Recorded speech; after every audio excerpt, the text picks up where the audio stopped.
Sveiki! Šiame video parodysiu, kaip mes galime susikurti skaičiuoklės dokumente, Google skaičiuoklės dokumente langelių dydį nusireguliuoti ir parinkti langelių spalvas. Tai, kaip matome, savo elektroninės lentelės arba lapo visą lentelę, jinai yra padalinta langeliais, stulpeliai žymimi raidėmis, eilutės skaičiais ir jau turi tam tikrą dydį.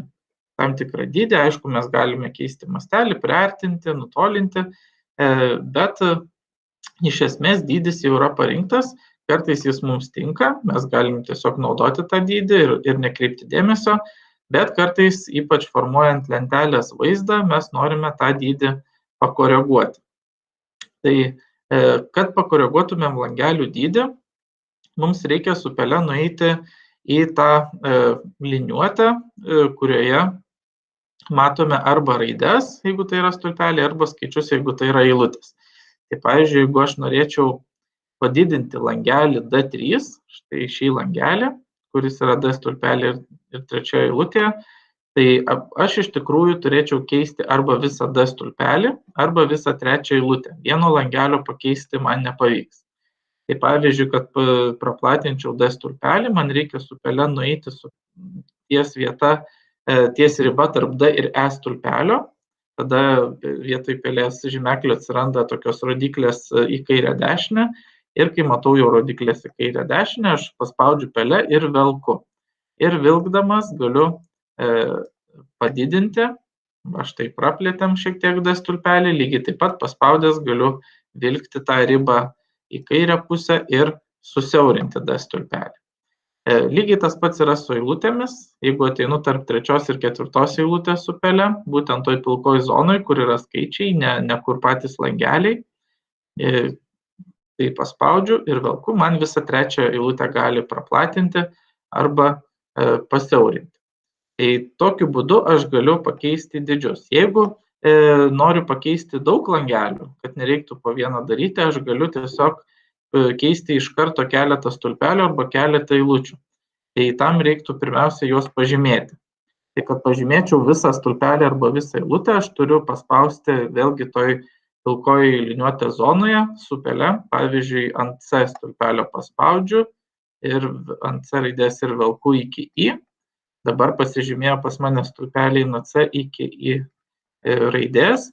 Ir dabar nesvarbu, kurį iš šitų 7 stulpelių, kurio plotį aš keisiu, visi pasikeis į tokį patį plotį. Tai vat užtenka ateiti, pavyzdžiui, tarp C ir D, spaudžiu pelę, susiaurinu C, atleidžiu pelę ir visi stulpeliai nuo C iki I pasidarė tokio paties pločio.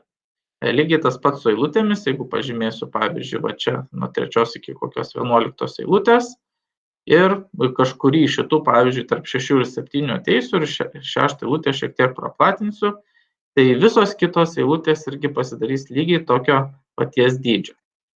Tai būtent tą žymėjimą naudojame, kai reikia ne vieną kažkokį konkretų langelį, o daug langelių pakoreguoti tų langelių dydžius.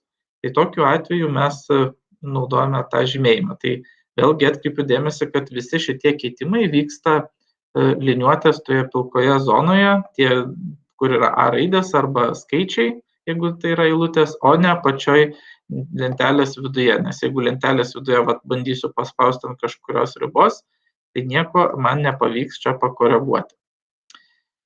Kitas dalykas, ką galim padaryti su langeliais, tai keisti ne tik dydį, bet ir jų foną. Pagal pradinį nustatymą fonas yra baltas, visi langeliai yra balti, bet mes galime tam tikrus langelius nuspalvinti tam tikrą spalvą. Tai čia yra naudojamas įrankis užpildo spalva, toks kibirėlis, kaip ir piešimo programuose.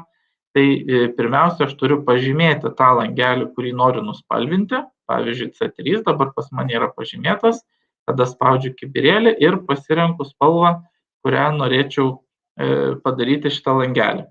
Tai pavyzdžiui, galiu padaryti į raudoną, pažymėti kitą langelį, padaryti kažkokią kitą spalvą, pavyzdžiui, žydra. Jeigu noriu nuspalvinti daug langelių, ne vieną, tai vėlgi nereikia po vieną žymėti, galima pažymėti keletą langelių, nebūtinai visą eilutę arba visą stulpelį.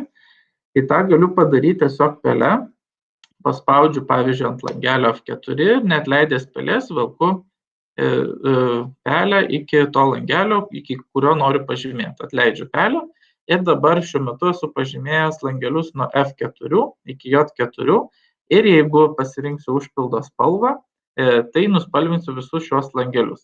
Jeigu spalvos pasirinkimas manęs netenkina, aš noriu kažkokio kitokio atspalvio, tai galiu pasirinkti mygtuką tinkintą ir čia galiu pasirinkti tiek ir spalvą, kuri kinta nuo raudonos iki raudonos, visą gamą praeina, ir bet kurios iš šitų spalvų galiu pasirinkti ir šviesumą, ir tamsinti, ir šviesinti įvairius atspalvius. Tai va tiesiog su pele pasirinkti tam tikrą vietą, kuris atspalvis man yra tinkamas, tada spaudžiu gerai ir mano šitus pažymėtus langelius programa nuspalvino būtent tuo atspalviu.